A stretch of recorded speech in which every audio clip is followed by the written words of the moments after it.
சிறகடிக்க ஆசை சீரியல்ல இங்க நம்ம ரவி, ஸ்ருதி இவங்களோட வெட்டிங் ஆனிவர்சரிய பத்தி டிஸ்கஸ் பண்ணிக்கிட்டு இருக்கும்போது, முத்துவுக்கு ஒரு ஃபோன் கால் வருது. அது வேற யாரும் இல்ல, நம்ம தாத்தா, பாட்டியோட பேரன் தான் ஃபோன் பண்ணி, "நீங்க அனுப்புன ஃபோட்டோவ காமிச்சேன்.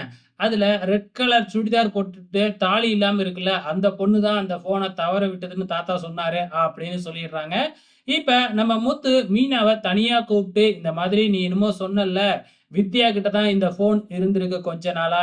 அப்ப இந்த பார்லர் அம்மா தான் வந்து பார்த்தீங்கன்னா, என்னோட ஃபோன திருடி வித்யா கிட்ட குடுத்து வீடியோவ லீக் பண்ண வச்சிருக்கு." அப்படின்னு சொல்லிடுறாப்ல. இப்ப ஃபர்ஸ்ட்டு வித்யா கிட்ட போயிட்டு விசாரிப்போம் அப்படின்னு முத்து சொல்லிடுறாப்ல. அதே மாதிரி முத்துவும் போயிட்டு வித்யா கிட்ட விசாரிக்கிறாப்ல. வித்யா வந்து, "எங்க ஃபோன குடுங்க." "ஆமா, இந்த ஃபோனா? இந்த ஃபோனு என்கிட்ட தான் இருந்துச்சு. இந்த ஃபோன நான் பிளாட்ஃபார்ம் கடையில தான் வாங்குனேன். ரூ. 2000க்கு குடுத்து வாங்குனேன். என் ஃபோன் வீணா போயிடுச்சு. என்னால புது ஃபோன் வாங்குறதுக்கெல்லாம் அப்போதைக்கு என்ட்ட காசு இல்ல. அதனால செகண்ட் ஹேண்ட்ல இந்த ஃபோன ரூ. 2000க்கு வாங்குனேன். அந்த ஃபோன வேறயே நான் தவற விட்டுட்டேன். இந்த ஃபோன் தானா?" அப்படின்னு சொல்லி நம்ம வித்யா ஏதேதோ சொல்லி பொய் சொல்லி சமாளிச்சுருது. முத்து ஆனா இதெல்லாம் நம்ப மாட்டேங்கிறாப்ல. இருந்தாலும் வித்யாவும் வேற எதுவும் மாத்தி சொல்ல மாட்டேங்குது. "ஸோ என்னைக்காச்சும் ஒரு நாள் மாட்டுவீங்க. அப்ப தெரியும்." அப்படின்னு முத்துவும் சொல்லிட்டு போயிடுறாப்ல.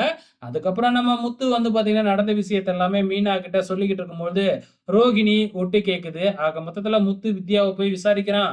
"வித்யா நம்மள மாட்டி விடாம காப்பாத்தியிருக்கு. நம்ம தான் வித்யா கிட்ட சண்டை போட்டுட்டோம்." அப்படின்னு சொன்னு மனசுக்குள்ளார நெனச்சுக்கிட்டு நேரா போய் வித்யாவ கட்டி புடிச்சுக்கிட்டு அழுவுது. "நீ நல்ல வேளை என்னைய பத்தின உண்மை எதுவும் சொல்லவே இல்ல."